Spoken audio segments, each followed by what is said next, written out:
जय श्री कृष्ण, जय श्री राम, जय गौ माता, जय राधे श्याम। इस वीडियो में हम चर्चा कर रहे हैं कि अमावस्या कब की है, 13 तारीख की है या 14 तारीख की है या 14 तारीख की या 15 तारीख की है, कब की है अमावस्या। आइए इसके बारे में हम जाने लेते हैं। इसमें श्राद्ध का भी मुहूर्त देखे लेते हैं, पितरों के लिए तर्पण इत्यादि की पूरी चर्चा हम इसमें कर लेते हैं। सर्वपित्र जो अमावस्या है, इसको मोक्षदानी अमावस्या के नाम से भी जाना जाता है। मैंने पूर्व में बहुत बार कहा है कि 3 दिन में पड़ने वाली अमावस्या बड़ी विशेष है। सोमवार को अमावस्या पड़ती है तो सोमवती अमावस्या हो जाती है, मंगलवार को अमावस्या पड़ती है तो यह अमावस्या भौमवती अमावस्या हो जाती है, और शनिवार को अमावस्या पड़ती है तो यह शनिवासरीय अमावस्या हो जाती है। जो सोमवार को अमावस्या पड़ती है तो सोमवती अमावस्या तो साक्षात इष्ट का दर्शन करा दे, पुण्य इतने बढ़ते हैं। भौमवती अमावस्या पड़ती है तो जिंदगी के कुंडली के सभी दोष ही समाप्त हो जाते हैं, व्यक्ति एक बहुत बड़ी जमीन जायदाद का मालिक हो जाता है। और शनिवार को यदि अमावस्या पड़ जाती है तो शनि की 7.5 वगैरह ये तो समाप्त हो ही जाती है। सबसे आनंद की बात है कि परिवार में पुत्र वंश वृद्धि कभी भी नहीं रुक पाती और लोग निरोगी रहते हैं। शनिवार की अमावस्या कितनी बड़ी महिमा है। अब के बार भगवत कृपा से शनिवार के दिन ही अमावस्या पड़ रही है, यानी 14 अक्टूबर को यह अमावस्या पड़ रही है। पितृ पक्ष की, श्राद्ध पक्ष की अमावस्या है, जिसकी अपने आप में बहुत बड़ी महिमा है। तो श्राद्धों में तो पुरखे बिल्कुल धरती पर ही उतर करके आते हैं और अपने बच्चों से, परिवार से तो अन्न की आकांक्षा करते हैं। तो सर्वपितृ अमावस्या और ये शनिवार के दिन अमावस्या पड़ रही है, इसलिए इसको शनिश्चरी अमावस्या के नाम से भी जाना जाएगा।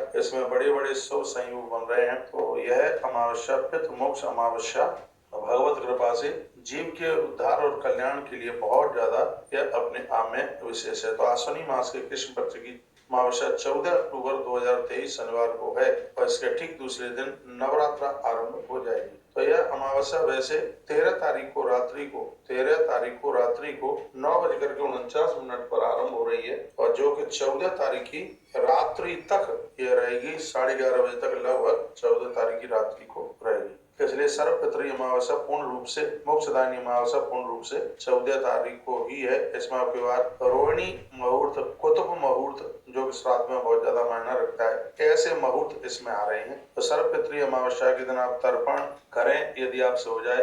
तिल, फूल, कुसा इत्यादि पितरों के लिए इसमें अर्पित किए जाते हैं और चावल और जौ का इसमें विशेष रूप से दान किया जाता है, गरीबों को दिया जाता है। और वस्त्र की बहुत बड़ी इसमें महिमा है, जरूरतमंद लोगों के लिए वस्त्रों का, कपड़ों का दान किया जाता है, पूर्वजों के नाम पर यह दान किया जाता है। तो अमावस्या तिथि के समय पर इसमें पितरों के लिए आप अवश्य में जरूर श्राद्ध करें, क्योंकि जिनकी तिथियां आप भूल गए, जिनके बारे में बिल्कुल जानकारी भी नहीं है, उन आत्माओं को प्रसन्न करने के लिए, पूर्वजों को प्रसन्न करने के लिए अमावस्या एक बहुत ज्यादा विशेष तिथि है।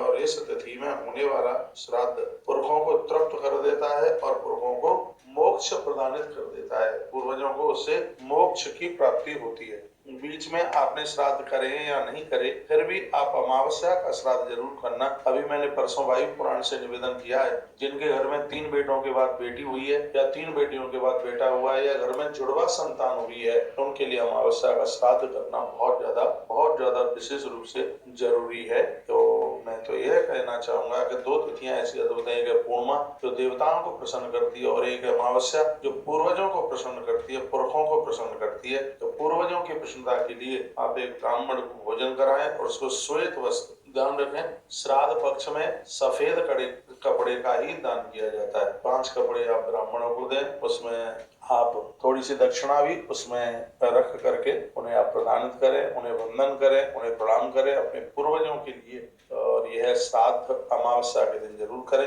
अमावस्या के दिन की तर्पण की बहुत बड़ी महिमा है। अमावस्या के दिन में दीपदान की भी बहुत बड़ी महिमा है, तो यह आप कर सकते हैं। परिवार में यदि कोई अकाल मृत्यु से समाप्त हुआ है या किसी ने आत्महत्या करी है तो उसके लिए 14 की रात्रि में नदियों के किनारे दीपदान होता है, उसमें दिए जलाए जाते हैं पुरखों के लिए, पूर्वजों के लिए। इससे यहाँ तक के घर का पितृ दोष तक समाप्त हो जाता है। अमावस्या के दिन काकबली की बहुत बड़ी महिमा है। कौए के लिए भी जरूर उसके लिए मलीदा बना के उसके लिए रख दें, या उसके लिए भात, गुड़ और दही एक पत्तल पर रख करके छत पर या कहीं चौराहे पर रख दीजिए। अमावस्या के दिन ये काम जरूर कर लें। और मैं निवेदन करूंगा, संध्या कालीन, रात्रि कालीन समय में पूर्वजों के लिए, यमराज के लिए भी आप 14 दिए जला करके आप रख सकते हैं। इस अमावस्या पर आप कर सकेंगे। हम भी यह काम करने के लिए जा रहे हैं। हो सके तो तिल के दिए आप भी पूर्वजों के निमित्त, पुरखों के निमित्त आप अवश्य जरूर जलाइए। इससे आपके घर में बहुत आनंद होगा, बरकत होगी। होगी, सर्व प्रकार का आनंद होगा। तो यह मैंने आपको कुछ मुहूर्त भी बताया है। इसमें श्राद्ध का तो मुहूर्त है ही। श्रीमद् भगवत गीता जी का पाठ जरूर करें। और मैं एक और निवेदन करना चाहूंगा, अमावस्या के दिन पीपल, बरगद और अमावस्या के दिन बेल पत्र की जड़ों में पानी देना बहुत ज्यादा शुभ माना गया है। और ये दोनों बात हो गई, देखो एक तो है अमावस्या और एक है शनिवार। इतने आनंद की बात हो गई, आप पति पत्नी दोनों पीपल देवता के सन्मुख जाइए, एक पीतल के ही लोटे में जल भर करके एक लोटा जल चढ़ाइए, 7 परिक्रमा लगाइए, एक दिया जला करके तिल के तेल का दिया जला करके रख दीजिए और वंदन कीजिए, प्रणाम कीजिए। और इससे पूर्वजों को बहुत आनंद आएगा, पितरों को बहुत शांति मिलेगी, उनको आत्म शांति मिलेगी। तो ये मैंने कुछ अमावस्या के बारे में कुछ जानकारियां आपको दी हैं।